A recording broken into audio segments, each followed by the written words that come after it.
Yes, students, let us continue our discussion on biomolecules. Our next topic is proteins. So, what are proteins? You know that proteins are building blocks in our body, but chemically, what are they?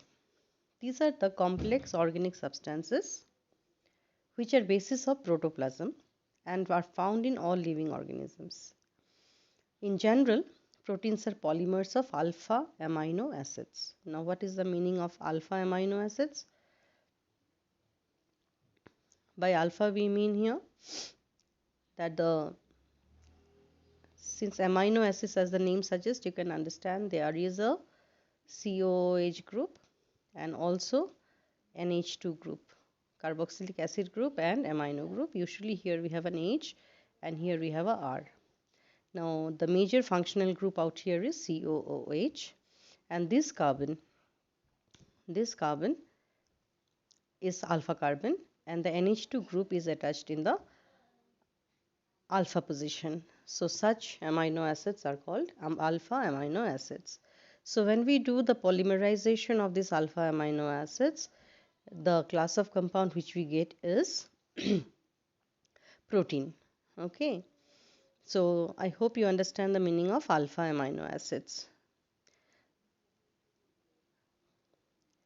And the linkage which is forming when amino acids link together. See, I'm just showing you one more structure. See, here we have COOH group. This side you have NH2 group. If I have another amino acid in the neighborhood, say H and H, and then COOH, COOH. So from here, water will be lost. So you know when one acid group and an amino group, they join together by loss of water, the new linkage which is formed is CONH, and this linkage in chemistry is called amide linkage. But in biomolecules, this linkage is called peptide linkage. So when too many amino acids join together by a peptide linkage, then the class of compound which we get is called proteins. But there is a condition there. If the molecular mass of this polymer is less than 10,000, then we simply call them polypeptides. When the molar mass exceeds 10,000, then the class of compound which we get is called protein. Okay, I hope the difference is clear. Next we move to what are amino acids, which I have already explained. These are amino substituted carboxylic acids. That means in a carboxylic acid, when one or more hydrogens are replaced by an H2 group, such compounds are called amino acids. Now you see, depending upon the relative position of amino acid with respect to the carboxylic acid, they may be alpha, beta, gamma, delta. But all naturally occurring proteins, they are polymers of alpha amino acid, which I have already explained to you the meaning of alpha here. Alpha is the position next to the carbon bearing carboxylic acid group. Now let's move to the classification. By the way, amino acids are generally represented by a three-letter symbol, that is, say glycine. Glycine is the first amino acid, so its symbol will be GLY. Okay. Then the next amino acid is alanine, so it can be written as simply ALA. So it's usually represented by a three-letter word. So once we move to the classification of amino acids are classified as acidic, basic or neutral. This is the first way of classification. Now you know that amino acids are polymers. They have a long chain of peptide linkages. You remember in carbohydrates the linkage is glycosidic linkage. In proteins it is peptide linkage. Try to remember the names of these linkages because sometimes they are asked in objective questions also. Now by acidic amino acids what we mean? In the carboxylic acids, in the polymer, usually we have at least one amino group and one acid group. Now one amino group and one acid group, one being basic, the other being acidic, they neutralize each other. But in some amino acids, we may have one extra acid group which is not involved in the glycosidic linkage, or there may be a free carboxylic acid group, then the number of acid group is more than number of amino group. Such acids are called acidic amino acids. You will have examples. Then you see those amino acids which have more of amino group and less of acid in comparison, such amino acids are called basic amino acids. And those amino acids which have equal number of carboxylic acid and amino group, such amino acids are called neutral amino acids. So that is one way of classification. There is another very important way of classification is essential and non-essential amino acids. I think last year, if I'm not wrong, the question was asked on essential and non-essential amino acids. Let me tell you, most of the students, they have written the amino acids which are not needed in our body are non-essential, and those who are needed in our body, they are essential. But that is wrong. All the amino acids are needed in our body to synthesize protein. But there are certain amino acids which can be synthesized within the body. Our body can synthesize certain amino acids. So since body can synthesize such amino acids, you need not take them in your diet. Such amino acids are called non-essential amino acids. And there are certain amino acids which cannot be synthesized by our body, and it has to be incorporated in your diet. Okay, such amino acids are called essential amino acids. So in this regard, I would request you to learn the examples of both the categories, at least two examples of each category, essential and non-essential amino acids. I'll send you the list. It is there in your textbook also. You can have a look. Now remember, the deficiency of amino acid may cause serious diseases such like kwashiorkor. Those who are interested in knowing more about it, you can do some Google search. In kwashiorkor, what happens? The water balance of the body is disturbed. So you will find usually children in Africa, Middle East, they are suffering from this disease. So what happens? Their stomach is bulging out and the body is bony, skinny. Okay, such disease is called kwashiorkor if it is caused by deficiency of essential amino acids. Okay, next we move to properties of amino acids.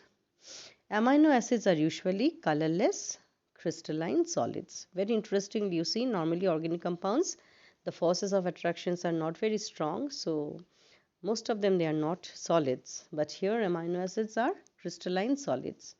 They are water soluble. That means you can understand their properties are more similar to ionic compounds. With high melting and boiling points, they behave like salts rather than simple amines or carboxylic acid. This is because in aqueous solution, the COOH group can lose a proton and NH2 group can accept the proton, giving rise to a dipolar ion known as Zwitter ion. If you remember when we did the chapter amines, we have spoken about this Zwitter ionic form. They are neutral but contain positive and negative charges. So you can see here we have the amino group on the left hand side. So please remember, as carbohydrates are mostly D, capital D, that means the OH group with respect to the first CH2OH is on the right, but most of the amino acids, they are L, capital L, meaning the NH2 group in the first chiral carbon is on the left hand side. So this NH2 group, what does it do? The lone pair on the NH2 can take up the H from here and the OH bond can break and go to O. As a result, what happens? Here you will have a COO minus and this NH2 will become NH3 plus. So it is a proton exchange within the system giving rise to a polar compound, dipolar compound, a positive center and a negative center dipole, and which makes it similar to ionic compounds, salt-like structure, and this structure is called Zwitter ionic structure. So most of the amino acids, they remain in the Zwitter ionic form since they have an acidic and basic group within the system. So here you can see we have tried to show the formation of a peptide linkage. You can see this is alanine, one of the amino acids. You can see here this is the COOH group. then CH, and then NH2 in the alpha position, and this is CH3. This is alanine, and this whole skeleton will be same except for this group, okay, in different amino acids. Here we can keep changing this group and we get different amino acids. There are 20 amino acids known synthesizing protein. Then we have another amino acid which is glycine. Okay, glycine is the only amino acid which is optically inactive. Rest all amino acids are optically active. That means the carbon out here is attached to 4 different groups. Okay, but in alanine, since there is a CH2 group here, it is non-optically active. So what happens here? The COOH group from here loses OH and the NH2 group loses a H. That's how a molecule of water is lost. And the 2 amino acids get linked here by a CONH group, which is normally called amide linkage, but here it is called peptide linkage. Now, since 2 amino acids are involved in forming one peptide linkage, this is called dipeptide. Okay, so remember, depending on how many amino acids are there, the peptide is named according to that, not by how many peptide linkages are there. The zwitterionic form of amino acids show amphoteric behavior. This question is very important and quite frequently asked. Why is the zwitterionic form is amphoteric in nature? Because it is capable of reacting with both acids and bases. So here you can see it is mentioned except glycine, all other naturally occurring amino acids are optically active since the alpha carbon atom is asymmetric. These exist both in D and L forms, but most naturally occurring amino acids have L configuration. Please try to remember. Carbohydrates, they have D configuration, whereas amino acids, they have L configuration. Okay, then we move to structure of proteins. Proteins are polymers of alpha amino acids, as mentioned earlier, connected to each other through a peptide linkage. Peptide linkage is basically an amide formed between COOH and NH2. So these points were mentioned number of times. The reaction between two molecules of similar or different amino acids proceeds through a combination of amino group of one molecule with COH group of the other, followed by elimination of water molecule. When 3 amino acids are linked together by 2 peptide linkages, they are called tripeptides. So that is what I was trying to say earlier. So there are 2 peptide linkage, but it is not known as dipeptide. Since there are 3 amino acids forming 2 peptide linkages, the name of the type of peptide we call it is tripeptide, not dipeptide.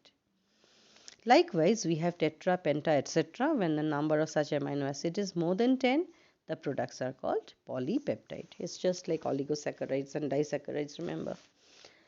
Then we move to classification of proteins. Proteins can be broadly classified into 2 types, fibrous protein and globular protein.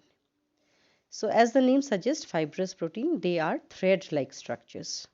Okay, you can visualize a piece of chicken when you can shred the muscle pieces, okay, and you get thread-like structures. These are nothing but fibrous proteins, which tend to lie side by side to form fibers. The molecules are held together by hydrogen and disulfide bonds. Now the question may ask, from where we get disulfide bonds? If you check the list of amino acids, you will find there are certain amino acids which contain sulfur. So if 2 sulfur atoms are helping in bonding, then we call them disulfide linkage. Such proteins are generally insoluble in water. Okay, some examples are keratin, which is present in hair, wool and silk, myosin present in muscles. So you can understand that since they are insoluble in water, it is a boon for us. Otherwise, after every shower, your hair would disappear, your muscles would disappear. Okay, and we are lucky that they are insoluble in water. Then we move to globular proteins. As the name suggests, the shape looks like a globe. That means it is spherical in shape. Such proteins have molecules which are folded into compact units that often approach the spherical shape. The area of contact between the molecules is small, therefore intermolecular forces are comparatively weak. These are usually water soluble. So globular proteins, unlike fibrous proteins, they are soluble in water. And the examples are some of the enzymes such as insulin. Some of them regulate metabolic processes. Some act as antibodies which protect the body from effect of invading species and save us from diseases. So all of us, egg contains albumin and it is very much soluble in water. It is an example of globular protein. Then we move to structure and shape of proteins. Proteins are broadly classified into 4 different categories of shape: primary, secondary, tertiary and quaternary. Each level is more complicated than the other. Now, out of all these 4 levels, primary level is the most important level. Okay. It refers to the sequence in which amino acids are arranged in proteins. So, there are 20 amino acids, out of which some are essential, some are non-essential. But when these 20 amino acids, they arrange themselves in such a way that they give rise to a very long chain. Now, which one is after the other? That sequence of amino acids constitute the primary structure. Okay, and this primary structure decides the property of the protein. Each protein has a specific sequence of amino acid which is critical of its biological activity. So you can see here, hemoglobin is a protein responsible for carrying oxygen in the blood, consisting of 74 amino acids. So hemoglobin is a protein made up of 74 amino acids, but there are only 20 amino acids known. But definitely these 20 amino acids are repeated in particular sequence, which ultimately leads to 74 amino acids, giving rise to formation of hemoglobin. Now this 74 amino acids is at least at just one amino acid also, if its sequence is changed, then the hemoglobin will become defective hemoglobin. Say for an example, here we have this example: valine, histine, leucine, proline, glutamine. This is normal hemoglobin. Now here you see the glutamine is replaced by valine. Just change in the sequence of one amino acid give rise to a defective hemoglobin, that is called sickle cell hemoglobin. So you can understand the importance of sequence of amino acids in the protein. Now once your long thread of amino acid chain is ready, now the question arises, how do you fold it? And that folding gives rise to secondary structure. Okay. Now there are 2 ways of folding. For this, I would like you to refer to the threads available in the market. You can see the thread which you are using in sewing machine. If you check the way the thread has been folded, you can see there is a core, cardboard core, and the thread is being twisted over it, isn't it?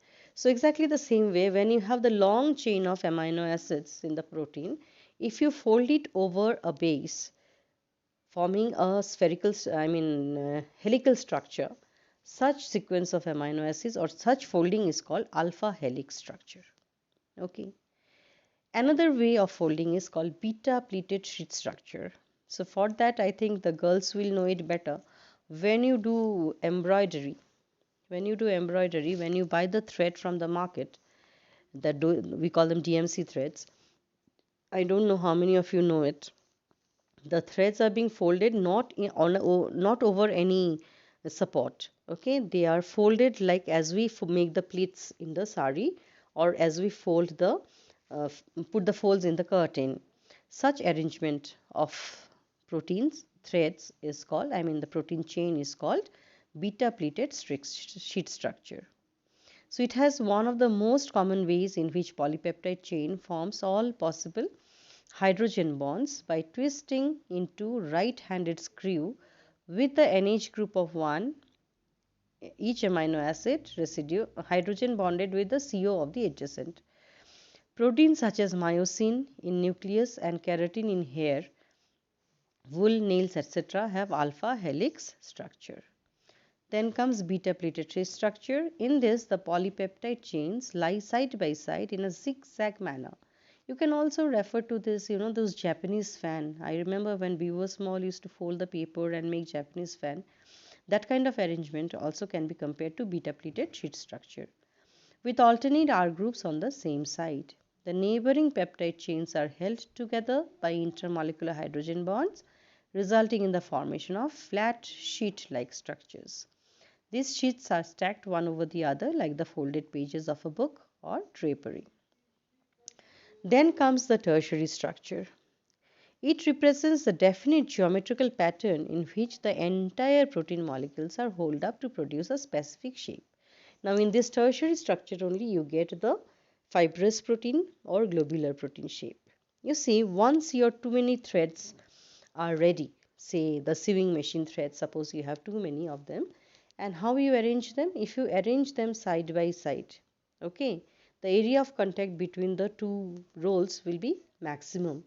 Such arrangement gives rise to tertiary structure, and it is giving rise to fibrous protein, a thread-like structure. On the other hand, if you put all these rolls together forming a spherical shape, then it gives rise to a globular protein where the area of contact is very less. I can also give a similarity when you buy wool from the market. Okay, not the one which is already in the form of a ball, the one which is coming in the normal wool which we buy from the market. You can see the arrangement of the wool. They are all lying side by side, and when you bring home, you don't keep them in that form because you cannot do any knitting or stitching by keeping it in that form. You have to make it a ball. So the form in which you buy it from the market can be compared to fibrous protein shape, and after bringing home, when you make it a ball, that can be compared to the globular shape of the protein. Okay, so the relative stability of proteins depends on the interaction between various parts of the protein molecules through the substituent present in the side chain of constituent amino acids. Okay, last is quaternary structure. Some of the proteins are composed of two or more polypeptide chains referred to as subunits. The spatial arrangement, you see the spelling here, the spatial, S-P-A-T-I-A-L, that means the arrangement in space. The spatial arrangement of these subunits with respect to each other is called quaternary structure. Now we come to the last part of protein, that is denaturation of protein. For this, I would like you to refer to page 416 of your textbook. I'm just explaining what is denaturation of protein. Every protein is stable in a particular pH and in a particular temperature. That state of protein is called native state of the protein. Now, if we disturb the pH or if we disturb the temperature, then the molecular arrangement changes. Okay, the quaternary structure, tertiary structure, secondary structure, all the structures get disturbed. What only remains stagnant is the primary structure. So, when you disturb these arrangements of protein by changing the pH or by bringing change in the temperature, that is called denaturation of protein. For example, we all know that milk contains protein. Now, in the milk, if you squeeze a piece of lemon, immediately we will see the milk will turn to curd. Okay, that curdling of milk is caused by changing in pH. All right, so that is an example of denaturation of protein. Then again, when you see the raw egg, when we take the raw egg, it is in the liquid form and it is slippery, sticky. But when we boil the egg, that white part and the yellow part get solidified. That is also an example of denaturation of protein, which is caused by bringing in change in temperature. So that's all about the protein. Our next topic will be enzymes. Thank you.